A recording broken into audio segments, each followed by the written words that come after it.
Jordan Freed. And I'm your host, Brendan O'Brien. And we have a very special guest coming to you today. He's kind of a jack of all trades. He's a podcaster. He is a musician. He is a connoisseur of 420 endeavors. He is Tony Thomas.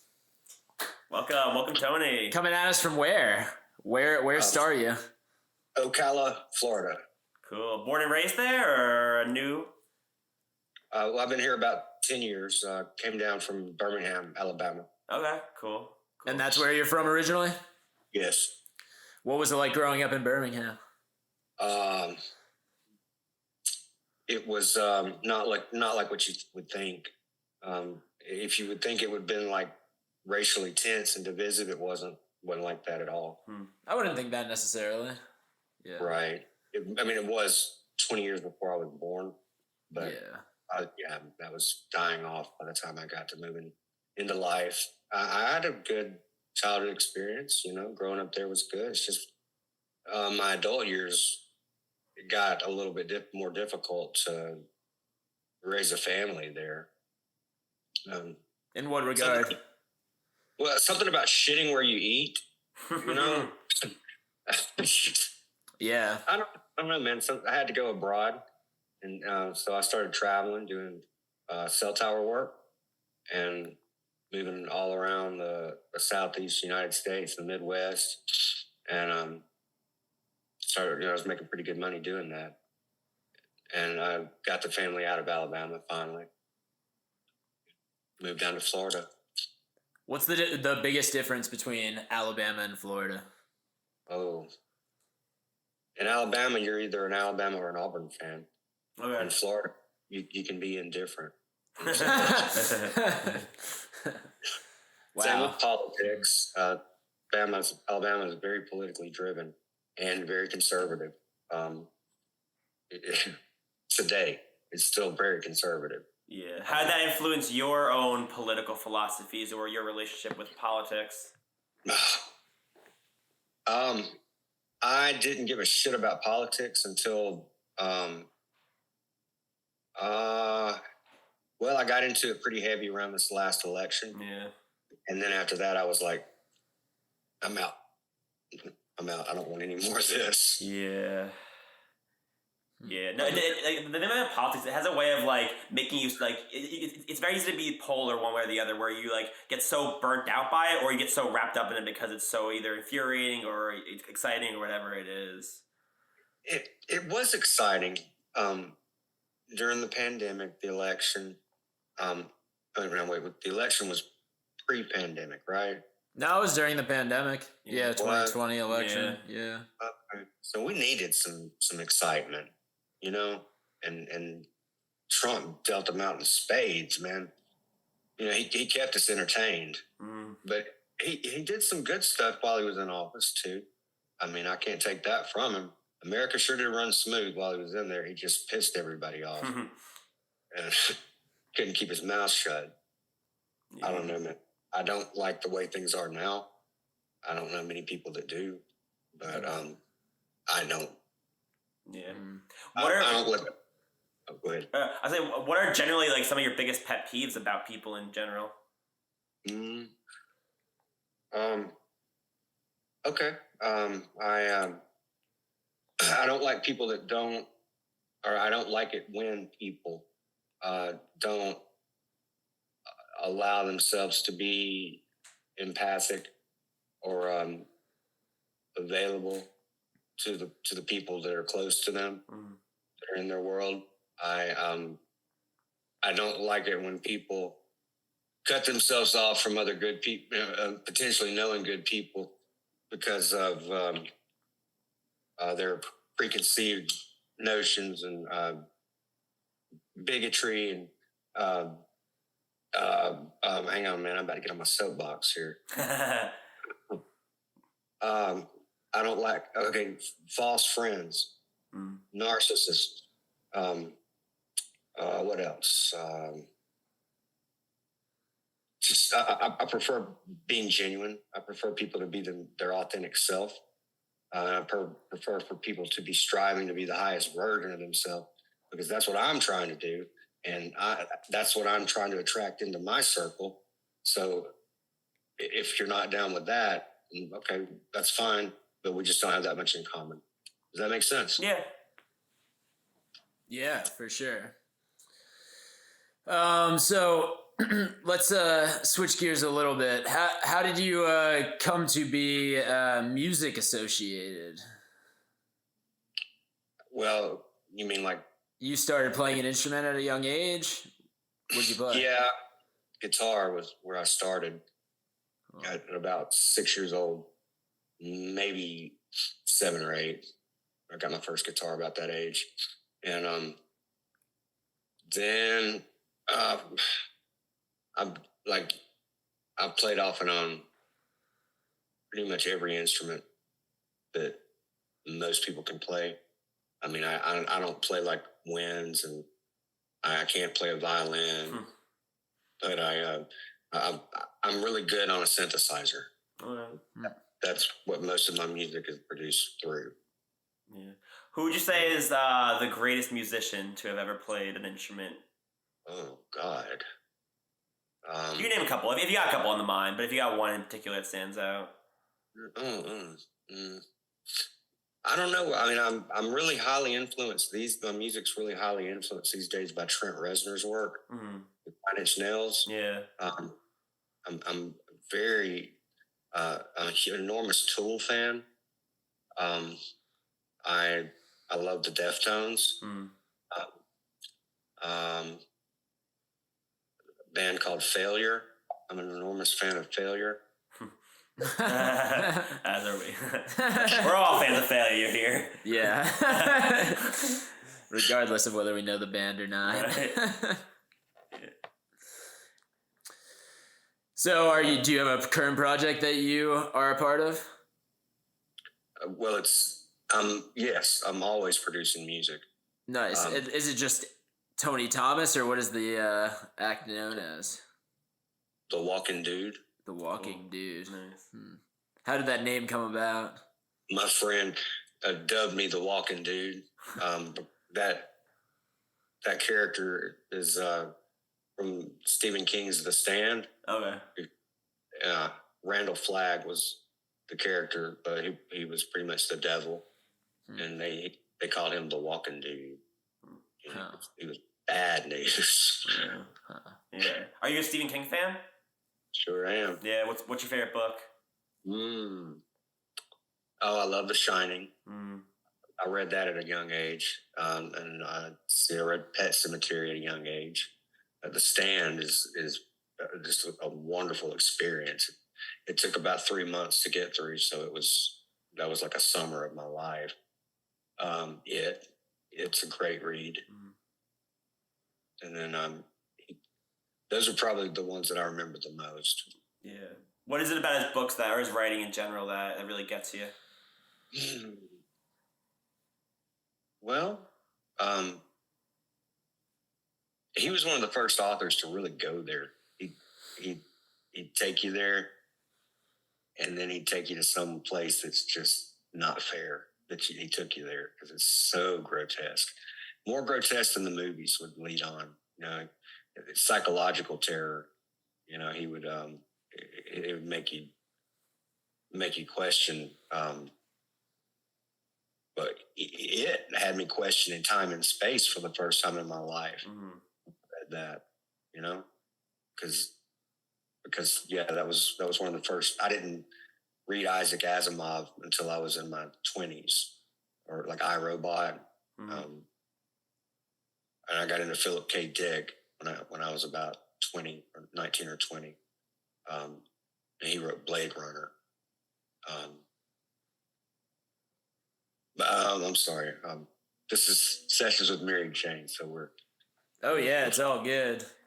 What are your conclusions about time and space? That time is not linear. Okay.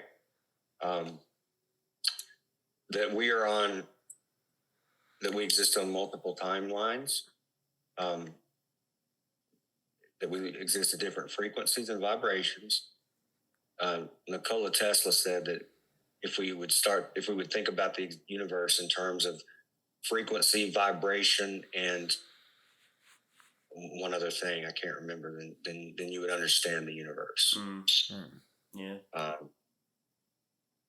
We can exist for a while in the same vibration, and then for one reason or another, one of us can step into a completely different timeline, and we will lose each other. We will exist on different timelines. Yeah. Independent. I believe that's not only possible, I think it's happening more and more rapidly as more energetic portals are being opened in the upper realms. Yeah. And I believe that time is distorting. I believe that I think I can certainly perceive time distortions, like so time starts speeding up and then time starts lagging, and some days just go faster than others, and then some days just don't. Yeah. Are there certain situations where you like most commonly feel that kind of time or speed distortion? There's certain states of mind that I do when I'm in certain meditative states. I can perceive it better. Like when I'm working during the day, well, let's put it this way. When Mercury went into retrograde 2 nights ago, I felt the shift. I noticed the change in, I don't know, are y'all familiar with Mercury retrograde? Yeah, dabble. Yeah. Okay. I work in the tech sector, and I see shit go south in tech, and communication breaks down, and people lose their patience, and they get butt hurt, and they just get manic. Yeah. But wait, what do you do in the tech sector? I work for Apple. Okay, cool. Yeah, I'm a boss there. Yeah. I have a good time. When did you first get interested in computers? My dad kind of curbed me because I was studying quantum chemistry in college, and then he's like, "That's all great and wonderful, and it's very interesting. So, but if you want to know the wave of the future, you need to get into computers." And this was right before AOL hit, you know. Yeah. And about that time, I got my first 286 computer, little PC clone, and from there, I took it apart and put it back together, and put it back together, rearranged shit, started building computers from there.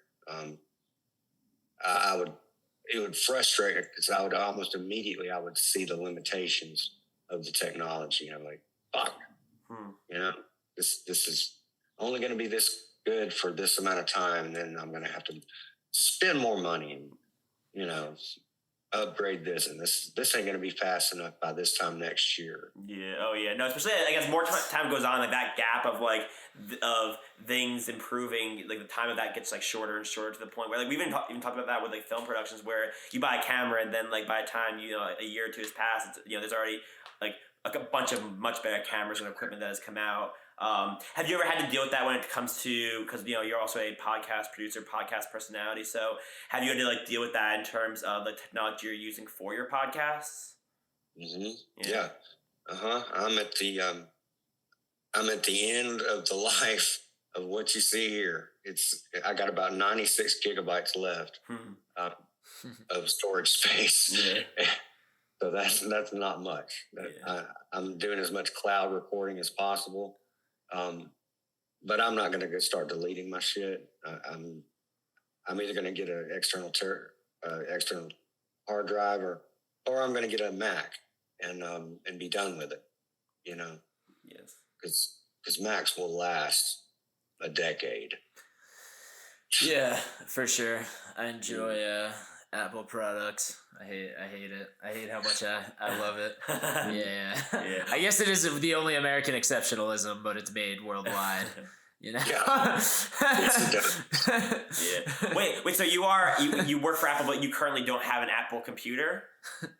I've got that one. The one. Well, you can't see it. But the one that I have to work on. Yeah. Which is cool that they hook you up with that. Yeah. But we couldn't do our job on a PC, man. It'd be impossible. Yeah. Yeah. But my primary workstation that I use for podcasting and music production is a Pentium i7 Dell workhorse computer. It's I've gotten my money's worth. I really have. Yeah. But I've had it for 3 years, and it's just we've had a good run. Yeah. It is funny how, like, whether you want to or not, you do form this kind of relationship with your, like, devices, and, like, sometimes some are easier to get rid of than others, but it's very easy just because you spend so much time with it to get attached to it, and to want to be able to use it for as long as you possibly can. I am attached. I can't, like I said, I can't imagine deleting my files. What is some tech that you hope and can see it being possible that we have in 10 years from now? 10 years? That's hard to imagine because the tech curve has ramped up once again exponentially. You know, it's and I'm not saying the iPhone 15 is gonna read your mental programming, but maybe the 16 or 17. Yeah. I don't think we're far from that. I don't think we're far from being able to interface mentally with our tech. Yeah. I would like to see that. Yeah. So, because at that point, then we could just upload our intentions and our thoughts, but maybe that's not safe. Yeah, it's obviously like a lot of things. There's like pros and cons to it because there is something interesting about like being able to. Actually, we were just having a conversation about this before, like earlier today, about how there's something interesting about being able to physicalize thoughts that are hard for you to even like vocalize yourself or really put into words. Like that part of it is cool, and being able to transpose abstract concepts is very cool. But then there's also the element of privacy and like people having access to your brain and access to what you know, what you don't know, what you like, what you're afraid of. Which, like, to be fair, I mean, they do that already with a lot of like the data that's collected with just like the way we use our phones now, But then it's like if it gets into the brain, then it's like completely untapped at that point. Yeah, right, right. Yeah. Do you believe that there are people who have psychic abilities? Like myself, yes. Yes. Do you have psychic abilities? I think we all do. Mm-hmm. I think we're at a point now where we're waking up to our latent not gifts, but capacities, facilities. Yeah. Because we all have this DNA. We all have these glands. We all have a pituitary gland, and for most of us, it's just lying dormant. But that's your third eye. And if you can decalcify that through meditation or through medication or there's lots of different ways to do it. But yeah, when you unlock the third eye, then then people will stop doubting psychic phenomena. Yeah, I get, yes, a little bit of synergy is all about that. Yes. So, tell us about that. How did you get started with the podcast?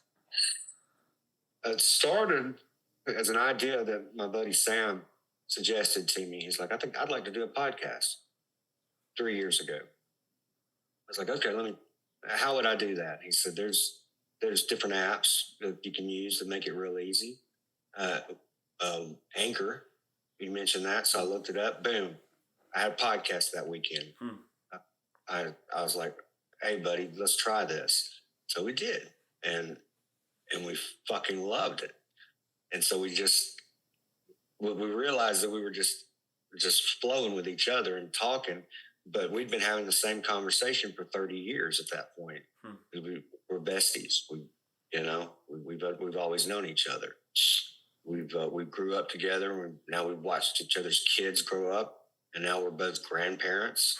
And so, you know what I mean? And we've got lots of stories. We know each other really well. I'm guessing you guys are tight like that? Yeah, we know each other. So we grew up one town apart from each other for our entire lives, but then we technically the same town. Yeah, well, allegedly. But we technically, you can look it up. Greenwood Lake is technically in Warwick. But there are disputes on that. But anyway, but we became friends. I guess we met in 2018. Yeah, so we've been tight for and now we live together. We're roommates. So yeah, no, but that does help to do any kind of project, especially one that like a podcast, because it's so conversational, right? And like it's. Yes, like you are going to go down similar conversational wormholes, kind of like what you alluded to, but then it's a way of finding interesting avenues of getting there and interesting kind of side streets to all those conversations. So, and like especially with so many podcasts that exist, that is kind of what makes or breaks the best ones. Is like there's like the consistency and there's the quality of the podcast, but also you have to have personalities and dynamics that are very, very interesting to listen to. And there's so many characters available. Yeah. I mean, on this, I meet so many people, so many amazing people with amazing stories to tell. And just people are so honored. And I, like myself, I'm honored that you guys chose me to be on your show. I appreciate this. Oh, yeah, no, we're happy to. Yeah, we saw a bunch of your stuff, but then also what clinched it was the response you gave in the email, which was something along the lines when I asked, like, because we always ask the guests, like, do you partake in 420? Like, are you a cannabis user? And there'll be various answers. And for you, you said, well, I don't see why it'd be any different. I've been stoned for the past couple decades. So, do you remember the first time that you smoked or that you did any version of marijuana? Yeah, I remember the first time I smoked it, and I acted like I was high, but I wasn't. Yeah. And then the flavor and the smell reminded me of my uncle's house for some weird reason. Interesting. The groundwork was set at a very early age. Yeah. But the first time I ever got stoned was when somebody introduced me to a gravity bomb. Oh, yeah. They loaded one of those up for me. Yeah. And I really felt it then. I was like, oh my God, where have you been all my life? I'll never leave you. Yeah. No, yeah, because it's funny, because all the weed experiences, it definitely is like a shared version of it, like whether you're taking an edible or smoking a joint or whatever. But then again, once you get into like the bond territory, the gravity bond territory, it almost feels like it's a different drug in certain ways. You know? It is. I don't smoke joints anymore unless somebody passes me one. Yeah. Do y'all like things like crumble, dab, and dabs? We've dabbled with the dabs. Yes. Yeah. What's crumble? Crumble. It's like this. It looks like this thick margarine. Butter. Oh, I actually think I have some of that. Yeah, keep it in the freezer, because if you don't, it crumbles, and you have to knead it back together, and you get shit all over your hands. It's super concentrated, but you don't want to like put it on a bowl and try to smoke it because that'll just give you a headache. Yeah. You got to get a glass rig for it and a torch. It's a very specified, very specific type of glassware. You need an apparatus. You need to burn it, and you get the glass super hot, like real fucking hot. Get you a little bit of that on a nail, swirl it around, and there's a couple of glass pearls in the little bowl, and it's super super concentrated. Damn. Yeah. What's the most interesting or important thing you've learned while engaging in the Mary Jane? I'm a simple human, and needs his medicine, and I don't have a problem with that, and I don't care if you do, whoever you happen to be. it helps me. I don't. I'll tell the world. You know, I don't. But while I've learned that I'm simple, I've also learned that I'm pretty dynamic, and I'm capable of doing some amazing things, as long as I just stay goal oriented, and open minded. Yeah, and the times in my life when I've kind of strayed, gone down the straight and narrow, straight edge path. My life wasn't as magical or as fulfilling as it is with supplements. Yes. Yeah. What was your favorite place that you traveled for work over the years? I would say the Key West, but I got real bad sun poisoning down there. Oh wow. That's memorable. Yeah, true. True. I traveled to the Ozarks and got the. Did y'all watch Ozark? Yeah, I was gonna say, did they give you the Jason Bateman? Oh God, let me tell you something. They did their homework. Those people, they were spot on, man. Yeah. Spot on, man. Yeah. You mentioned before that you're a grandfather, so congratulations. But also, what are the biggest differences between being a grandfather and then just being a father or a regular father? Oh wow, man! Having my own kids was one thing. That was the coolest thing I ever did. Did you know it was gonna were you like looking forward to having kids before you had kids? Yeah. Yeah, I always wanted them. Always. Yeah. I knew at one point I would have them, and then when I was 25, all of a sudden I had 3. Wow. Wow. Wow. Yeah. And then what changed for you once you became a grandfather, like just in your life in general? God. My heart. I became this person that was in love with the world. I love everybody I meet. You know, I just like, what greater love is there than this little human? Yeah. That the way he looks at me and the way he responds to me, and it's just amazing. Yeah. Amazing what it makes me feel. But he's restored my faith in humanity, and yeah, that's cool. He was born during the pandemic, during the lockdown. So that was at a time when I really needed something to make me believe again. Yeah, no, it's kind of a cliche, but it's true. It's like when you when you're like, especially when it's someone that is in your family, because I have a niece that was born during the pandemic also, during the lockdown. So it's like when you see that, it's like the most like pure, like innocent form of a human being, and you're like, we all were this at some point, and like, and in a way, like in an aspirational way, like we all can be this again, like not a baby necessarily, but you can, like, if you strive for that level of like openness that children and babies have, then you like, just makes your life better in general. Yes, they he just, when he was about a month old, I remember he was laying on the ground just doing his little dog paddle or whatever you call it, and I came in from above, looked down at him. He looked up at me, and we locked eyes, and he smiled, and he made this shrill noise, little baby noise, and it just sent something through me, like a shockwave. Powerful medicine. Yeah. Are there parts of yourself that you see in your grandchild? A lot. Yeah. A lot of. Yeah. Like what? Oh man, he's sweet. I mean, he's kind. I see that about him.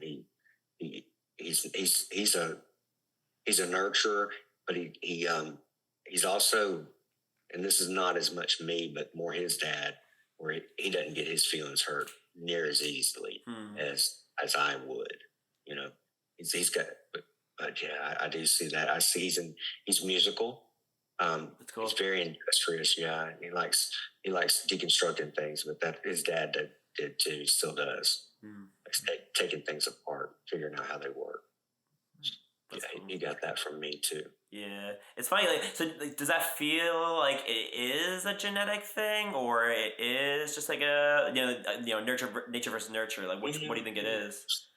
Yeah, man. I mean, I think there's both things at play. Yeah. You can't deny genetics and DNA. Yeah. Those things are there. We can document that, but definitely learned behaviors is you can't. That's why children are as innocent as they are, because everything they do is something that they learn from something that they observed. Yeah. Yeah. So, yeah.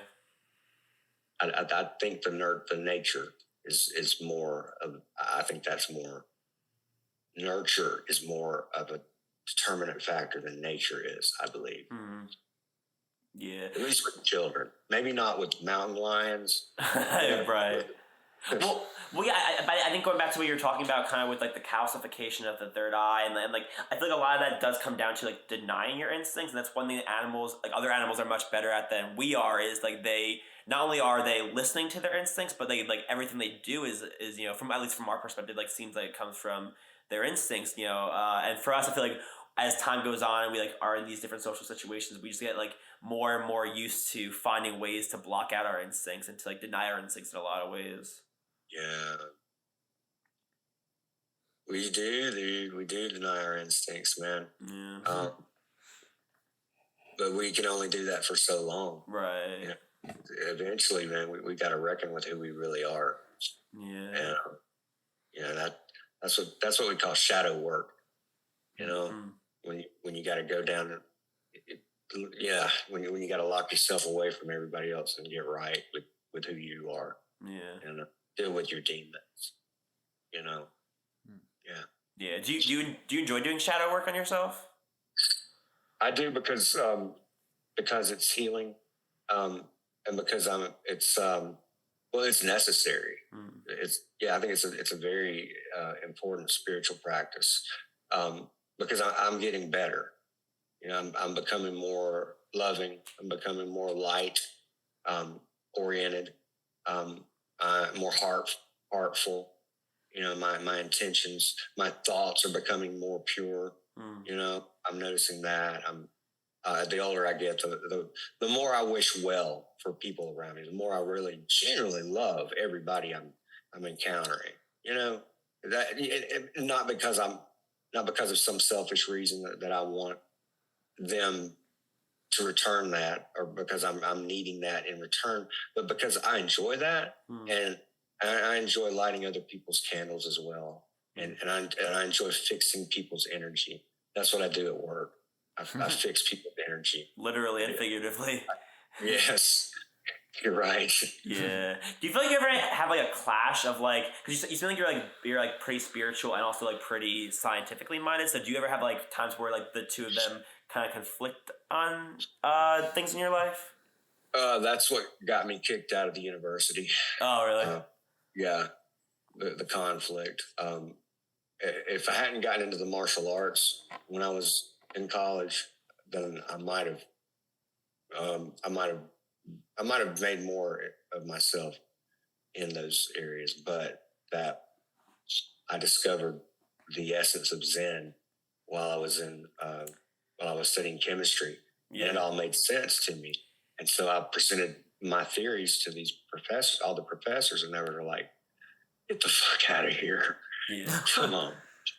Yeah, well, that's kind of one of the interesting things about college in general is like that, because oftentimes people do have both those experiences. They have like the very like education, academic based part of it, but then also you're open to new things and you're experiencing new things. Yeah, so, for sure. Yeah. Who is the most interesting guest that you've interviewed on your podcast? Most interesting guest? Oh wow, well I loved them all, but Tommy Chong was probably one of the coolest experiences I've ever had. Just getting to hang out with him was amazing. Larry Hankin has been on my show twice. Yeah, we had Larry on our show too. Did you really? Yeah. He's amazing. Yeah. He's awesome. Mark Scheffler had him. And Annie Hardy, a friend of mine. She's a musician out in L.A. Nice. Kelly Scott from Failure, the drummer. Jordan Zadarozny of the band Blinker the Star from Canada. He was one. Those are just some of the big names I've had. But some of the best conversations I've had have just been between me and my guy, Sam. Yeah. Nice. Yeah. So where can everybody find you? You can find me on YouTube, A Little Bit of Synergy. You can find me on SoundCloud, A Little Bit of Synergy. You can find me on Spotify, Anchor. Well, no, that's Spotify now. Anywhere that podcasts can be heard, you can hear me there, or you can watch it on YouTube. And Fireside, I've got my show Sound Alchemy on Tuesday nights at 8:00. That's something I perform live and create songs while record songs, produce them and everything while That's I'm cool. there. Yeah. Nice. So, come check that out if you'd like. Oh, we will. Thank you. And thank you for sharing your little bit of synergy with us. And thank you for being on the podcast today. And thank you for everyone out there who's been listening. And be sure to keep checking out Late Night Hump, LNH Studios, all the shows we got going up. We're doing improv jams. We got podcasts like this great one that you're listening to right now. So, any last words, Jordan? Yeah, check out our website and go to Late Night Hump. We will update that all the time. Check it out. Peace, y'all. Thanks. Thanks, guys.